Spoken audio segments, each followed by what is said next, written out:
گلی میں آئے تھے، نبی کی آواز ان کے کانوں میں آئی، وہ گلی میں ہی بیٹھ گئے، مسجد میں نہیں گلی میں بیٹھ گئے، مسجد تک جانا باقی ہے۔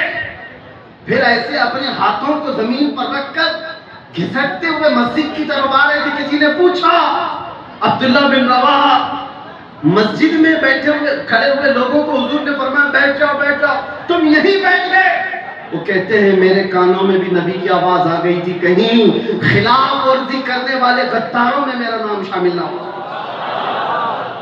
اس لیے میں جہاں سنا وہیں بیٹھ گیا۔ وہ صحابہ کا معاملہ تھا، یا ہزار بار کوئی کسی کو کہے کسی کو کچھ فرق ہی نہیں پڑتا، اللہ ہدایت عطا فرمائے۔ بات میں آخری کر رہا ہوں، امام سے پوچھا گیا کہ روح نکلنے کے الگ الگ معاملات کیوں ہیں؟ توجہ، بہت توجہ سے۔ انہوں نے کہا سورہ یوسف پڑھ لو۔ پڑھنے والے نے کہا پڑھ لیا، سمجھ میں ہی آئے۔ امام نے پوچھا کیا پڑھا؟ کہا اس میں تو یوسف اور زلیخا کا واقعہ ہے۔ کہا کیا واقعہ پڑھا؟ کہا یوسف بڑے حسین و جمیل تھے، بڑے خوبصورت تھے، عورتوں نے یہ حسد کرنا شروع کیا زلیخا پر کہ ایک بڑی عمر کی عورت ہے، جوان، یوسف پر رشک کر رہی ہے، فدا ہو گئی ہے۔ تو دوسری عورتیں رشک کر رہی تھی، انہوں نے دیکھا نہیں تھا یوسف علیہ السلام، تو زلیخا نے کیا کیا؟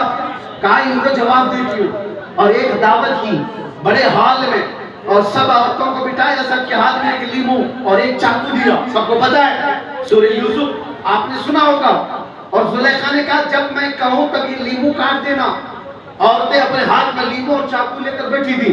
تھوڑی دیر کے بعد یوسف علیہ السلام کو سوار کر کے زلیخا اس حال میں لاتی ہیں جہاں ساری عورتیں، رئیس عورتیں بیٹھی تھیں۔ یوسف علیہ السلام جیسے ہی اندر آئے حجرے میں، اس بڑے ہال میں، زلیخا نے آرڈر دے دیا عورتوں سے کہ لیمو کاٹ دو۔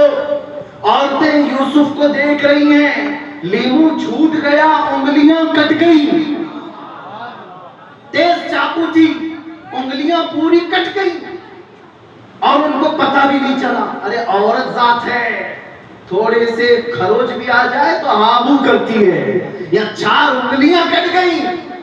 قرآن کہتا ہے انہیں پتہ ہی نہیں چلا۔ کیوں؟ یوسف علیہ السلام کا حسن دیکھنے میں ایسی موہ ہو گئی تھی کہ انگلیوں کٹنے کا احساس ہی نہیں ہوا۔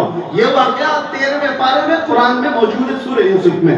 امام نے کہا یہ پڑھا تو نے؟ کہا ہاں پڑھا۔ بس اسی سے سمجھ لے کہ جب یوسف علیہ السلام کو دیکھتے ہوئے عورتوں کی انگلیاں کٹ گئی، انہیں پتہ نہیں چلا۔ ایک عاشق رسول جب دنیا سے جانا ہوتا ہے تو سامنے تاجدار مدینہ کا چہرہ ہوتا ہے۔ ملک الموت کب روح نکالے کچھ پتہ ہی نہیں چلتا۔ ادھر وہ دیدار مصطفیٰ میں مصروف ہے، ادھر اس کی روح نکل جا رہی ہے۔ اسی لیے شاعر نے کیا کہا، یہ تو موت کا حال ہے۔ سنا ہے بہت سارے لوگوں کو قبر میں سختیاں ہوتی ہیں، منکر نکیر کھینچ کے اٹھاتے ہیں اور پوچھتے ہیں سخت سوالات، اور تمہارا رب کون ہے، تمہارا دین کیا ہے، اور حضور کو بتا کر پوچھتے ہیں ان کے بارے میں کیا کہتا تھا۔ یہ سب کے ساتھ